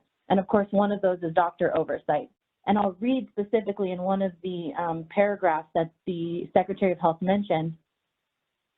He states, in April of 2022, adults older than 21 with the above qualifying conditions, which I thought was an interesting statement, will have the ability to access medical cannabis and see if it controls their symptoms without requiring medical cannabis cards. If the cannabis is successful in alleviating the symptoms of their condition, then the individual may continuously using cannabis on their own accord. Currently, however, there is no sufficient evidence or data to support the cannabis and its effectiveness in the treatment, or it would outweigh the benefits of risk, which is an interesting public health statement from our health secretary. And again, the patient, it works much the same way. They log in, click on the link in the registration that therefore activates their email address, and then they can navigate the applications much as I just showed you there. Again, instruction sets are on the landing page. We're always here for questions as well. If there is any training that needs to be done, we do set up some Zoom calls to do that. So that's all I'm going to share right now. I'm having a little bit of trouble with what I wanted to upload in the notes section there, but it's a great program. I'm glad we're utilizing it, and I'll stop there. Excellent. Thank you very much, Gary. I appreciate the update for that. The other agenda item is that we have heard back from the Secretary of Health, Dr. David Grace, regarding some of his recommendations based on what we had submitted to him for review for additional diagnosis inclusion in the past. He did not adopt the inclusion of ADHD, ADD, anxiety, and Tourette's. This had also been presented to the Secretary of Health in 2015 and 17. He also cited some confusion about the adults only that we had suggested. He did not adopt the tobacco use disorder, stimulant use disorder, hallucinogen disorder. He did adopt our suggestion to increase the adequate supply and further increased it to 425 units. He also did not adopt the medical cannabis therapy for seizures in animals. Is there any comment from the board members about these recommendations from Dr. Grace?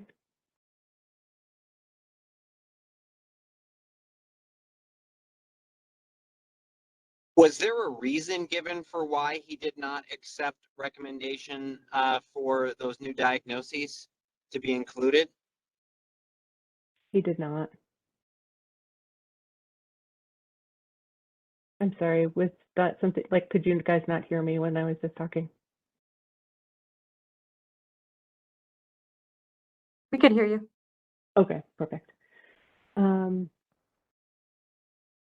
The other thing that, since some of these diagnoses had been brought to the Secretary of Health in the past, the other thing I have as a suggestion for my fellow board members is that we could, as board members, consider coming up with a petition to present it at a meeting with consideration to present to the Secretary of Health.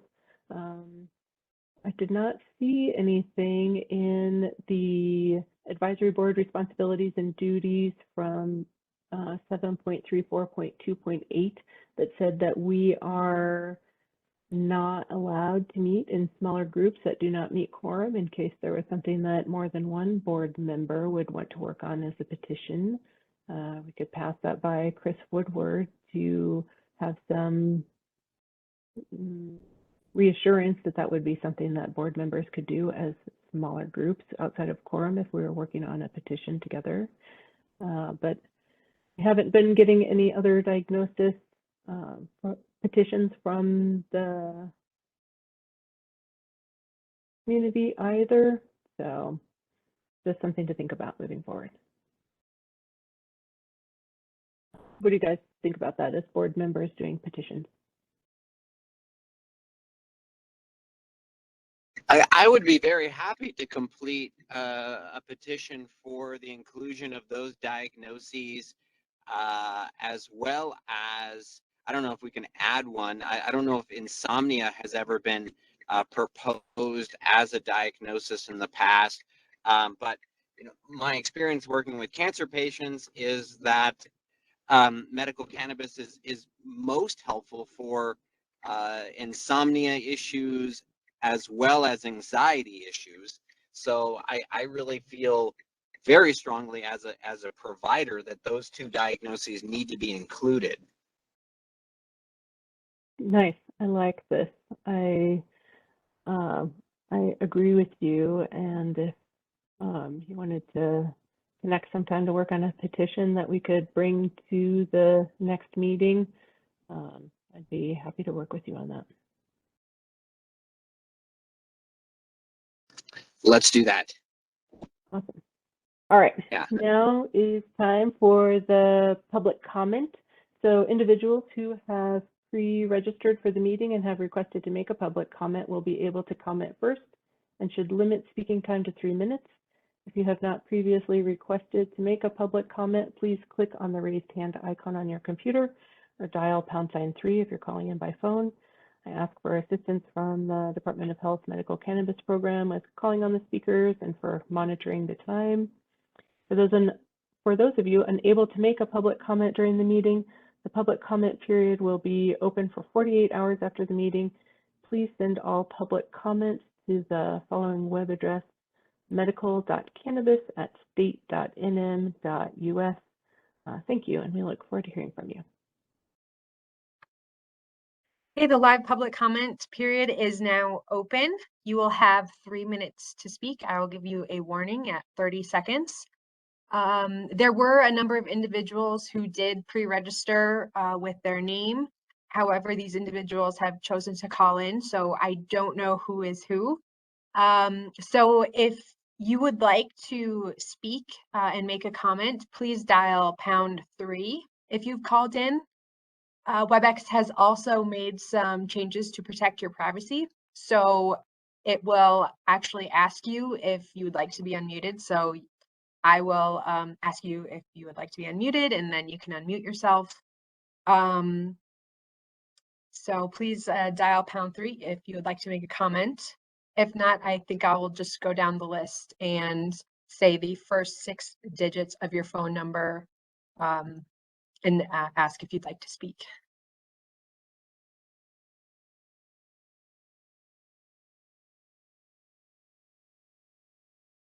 All right, I'll start with call-in user number 10. First 6 digits of your phone number are 505-401. Requesting unmute. See if it works.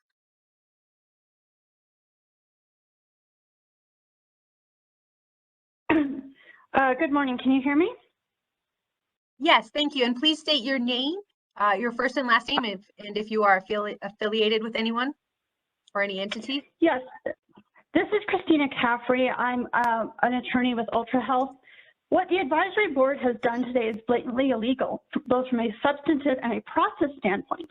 This meeting has been embarrassing to listen to, as it has illustrated that neither the board nor the department staff adequately understand the Cannabis Regulation Act or the regulations proposed by the department. First, I want to read from the Cannabis Regulation Act. I will read several sections of the statute that show why the Department of Health has no power at all to even touch the subject of purchase limitations, and why the advisory board should go back and rescind its vote to approve these regulations. First, section 26(2)(c)(5). That section says, except for administration of the Medical Cannabis Registry, the power, duty, and authority of the Department of Health related to the medical cannabis program shall be transferred to the division on the effective date of the Cannabis Regulation Act. And that means the Cannabis Control Division within the Regulation and Licensing Department.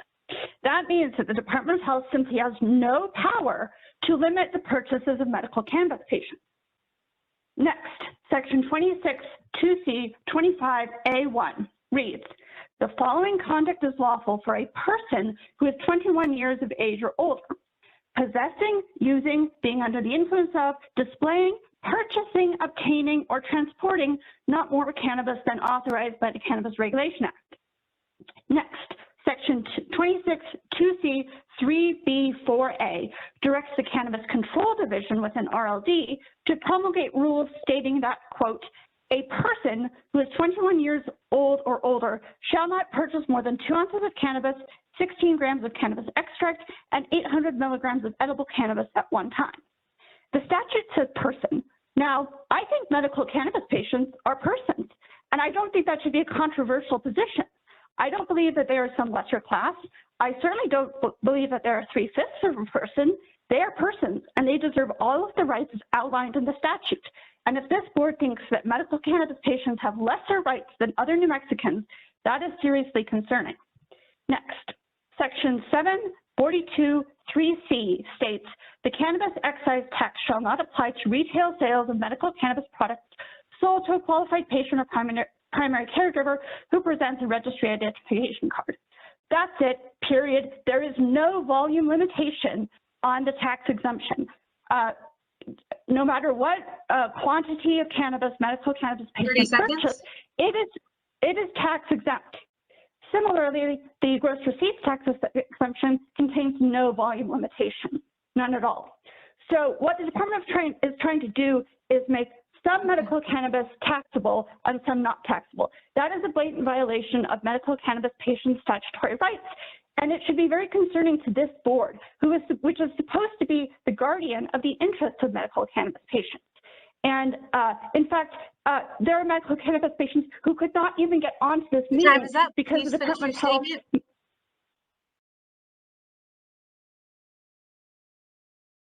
Thank you for your comment. Okay, we'll move on to call-in user number 12. Phone number 575-644. Requesting unmute. If you would like to speak, you can unmute yourself and state your name.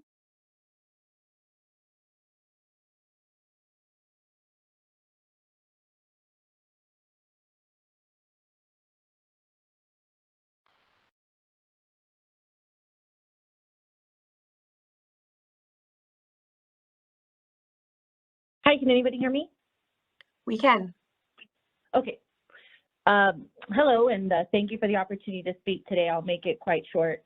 In relation to the comments made from the Secretary of Health regarding the denial of these medical conditions that were proposed is quite concerning. I don't know if the Medical Advisory Board has reviewed the, I believe, 5-page report that was put out on this. But it took them almost a year to make a verdict, number one, which is quite interesting. And number two, it seems as if the secretary in the same Department of Health is not only now pushing patients into the recreational market for access to what they consider medical cannabis, but we all know that there are certain aspects of medical cannabis that are a little bit different than recreational. And of course, one of those is doctor oversight. And I'll read specifically in one of the paragraphs that the Secretary of Health mentioned.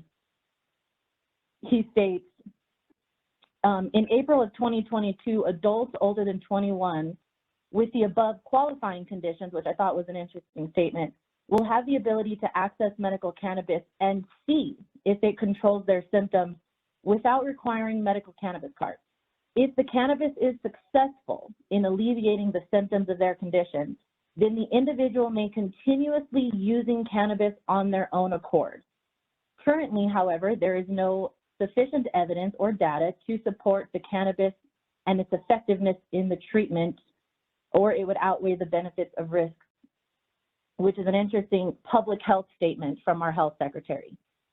Considering now you are now going to be putting individuals in a situation where they're now going to be treating themselves without the help of doctor oversight, and you're also going to be pushing parents in a situation where they're now going to be choosing finding a medical provider that they can actually work with their doctor, their pediatrician or internist, as well as their child to try to help alleviate some of these symptoms. So I find it very interesting that a state secretary official would make comments that is putting patients and caregivers in a situation where they have to choose between recreational and medical cannabis. Not to mention the tax implication. You are now asking patients who are going to be looking for medical value to be paying an increase of 21%. It's absurd. And I do appreciate the board trying to make special accommodations to get together and try to speak to the Secretary of Health to get some sort of understanding, because this is unacceptable from a public health standpoint. So I appreciate the time today, and I look forward to see what happens in the future. Thank you. Thank you for your comment. And could we grab your first and last name, please? Sure. It's Amanda Fratola. Thank you. Okay, we will move on to our next call-in user at number 13, phone number 916-738. I will request to unmute you. If you would like to speak, please unmute yourself and state your first and last name.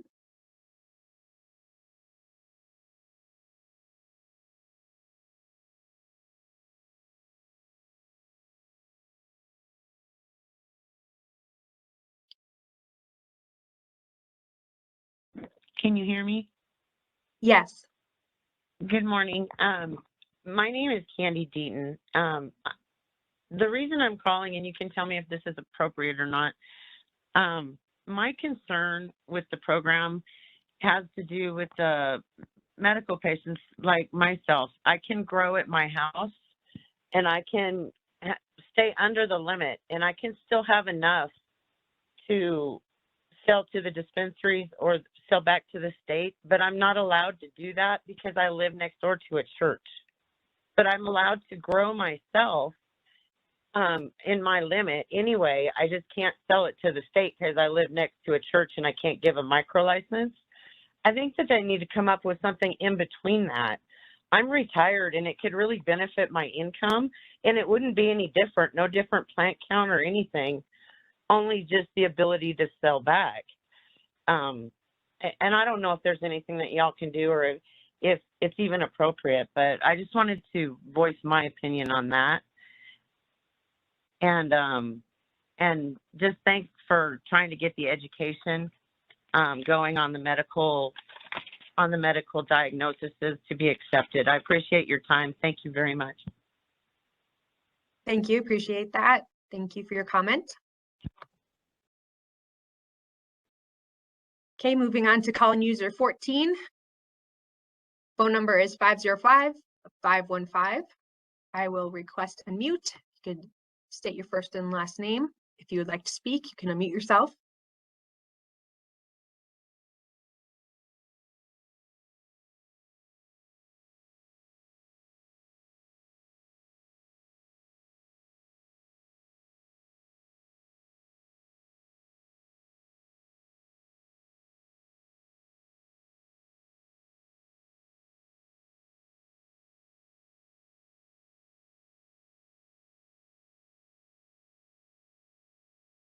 Okay.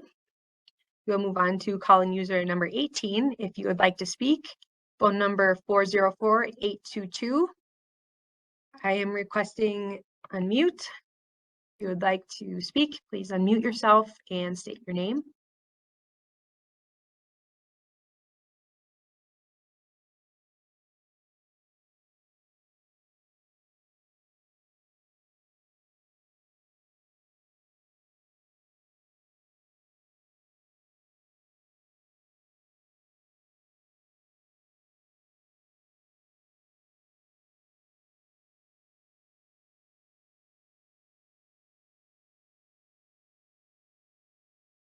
Okay, we'll move on.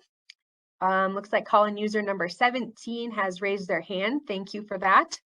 Phone number 575-781. I will request unmute so you can speak. You can unmute yourself and state your first and last name.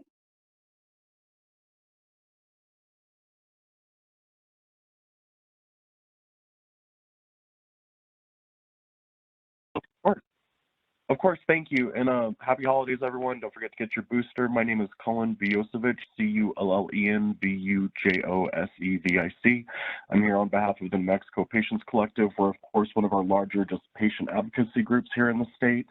I do just want to also touch base on other echoes that we've heard this morning of just kind of the lack, I guess, of almost concern for a lot of our patients, where if they do need a bit more of that supply access from, it's just, okay, well, then you can simply purchase from an adult use point at that effect. And I think that's where it gets a little bit more risky, because we are sending vulnerable patient populations then out into an adult use primarily themed dispensary with little to no medical training or experience, or even the bud tenders working in those dispensaries. I mean, I've worked in a lot of our dispensaries in New Mexico, and I know for a fact there's a pretty big difference between medical patient dispensaries and adult use cannabis dispensaries that are just pure recreational sales.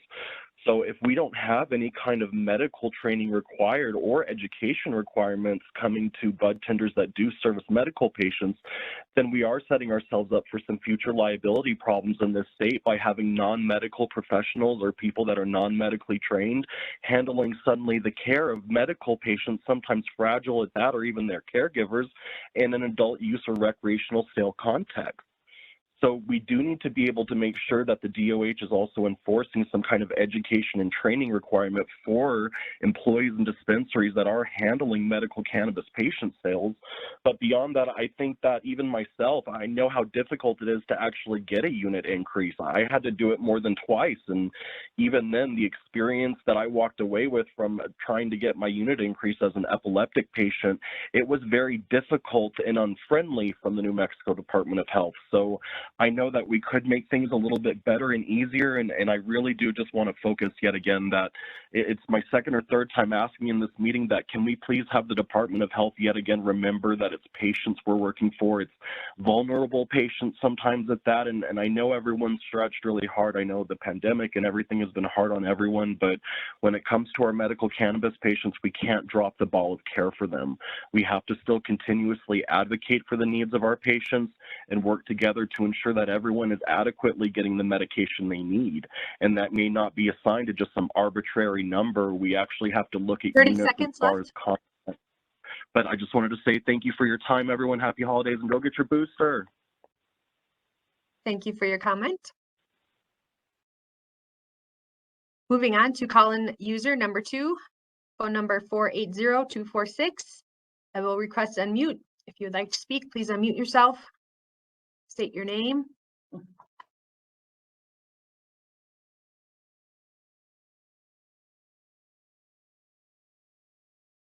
Hi, this is Duke Rodriguez. Can you hear me?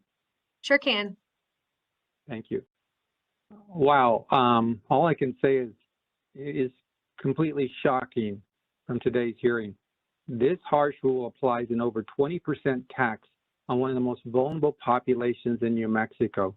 To even consider this ridiculous tax in a state that ranks #1 in poverty, #1 in suicides, #1 in Medicaid, with 50% of the state's population already enrolled, is shocking. To adopt a tax where 1/4 of medical cannabis patients report household incomes below $20,000 per year, and nearly 2/3 of enrollees are unemployed, retired, part-time, or disabled is just simply evil. To punitively apply taxes to patients because they're receiving cannabis is not only unlawful, it is immoral. To adopt this proposal after the legislature has already set cannabis purchase limits at 2 ounces of cannabis for all adults at any one time is illogical and just mean-spirited. The legislature explicitly said medical cannabis purchases are not subject to gross receipts tax and cannabis excise tax, which total more than 20%. Should DOH have more power than the legislature? Absolutely not. Applying punitive taxes to purchases of medicine over a specific amount is unheard of. Why should cannabis patients who are already living with debilitating conditions be treated any differently? The legislature specifically took all regulatory powers away from DOH because it has been a poor steward of this program for over a decade. DOH and the MCAB should focus on the purpose of LECWA, to allow for the beneficial use of cannabis and actually start creating pathways to treatment and access rather than continuing to put up barriers to access to medicine. I thank you for the opportunity to comment. Thank you for your comment. Moving on to call-in user number 4, phone number 415250, requesting unmute. You can unmute yourself and state your first and last name.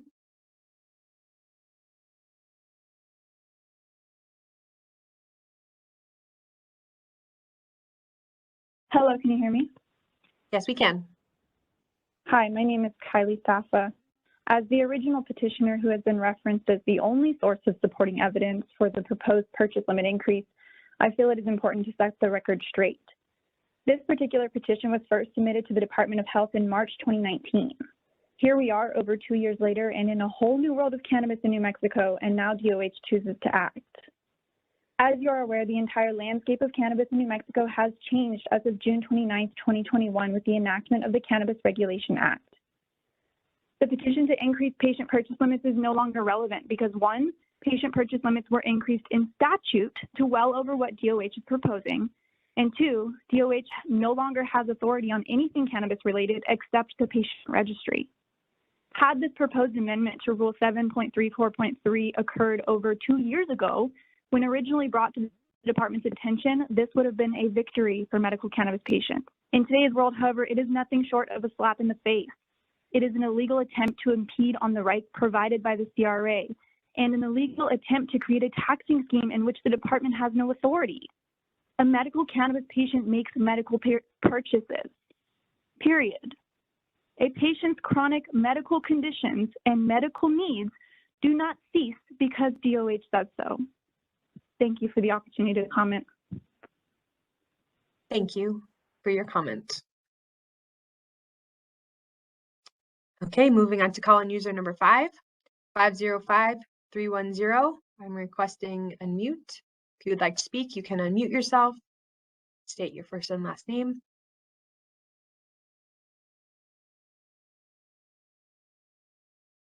Again, if any caller would like to make a comment and I have missed them, please dial #3 and that will raise your hand. I will know you'd like to speak.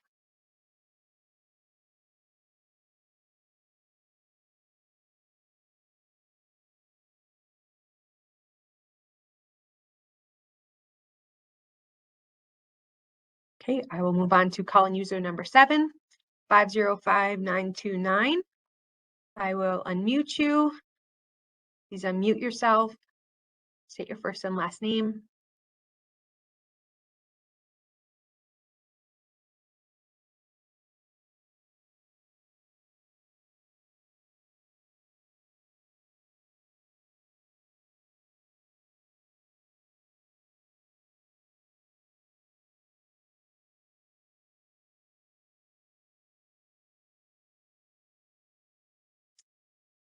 Okay.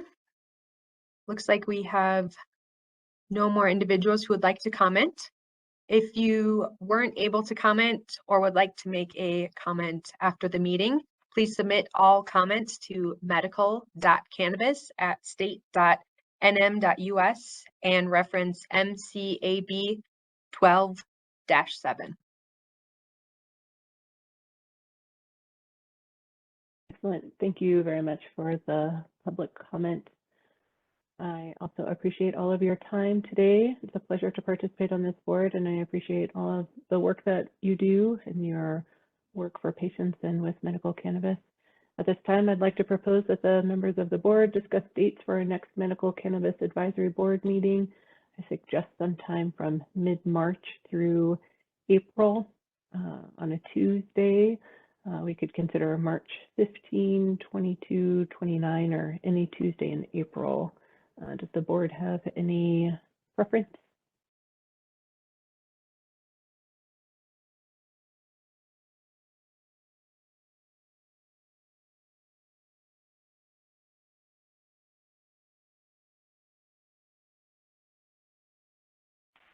I propose that we have our next meeting on March 22nd. That's something that would work for, is there a second?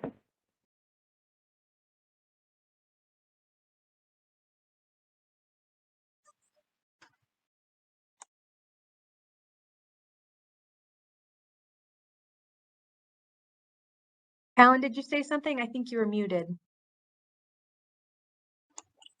I said I would second that. Excellent. Thank you, sir. Thank you very much.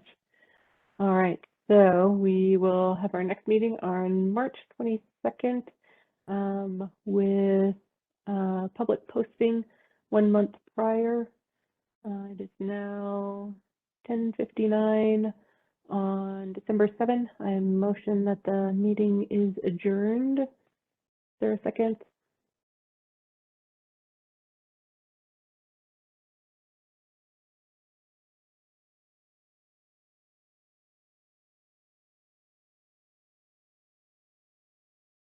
This is Tracy. I'll second.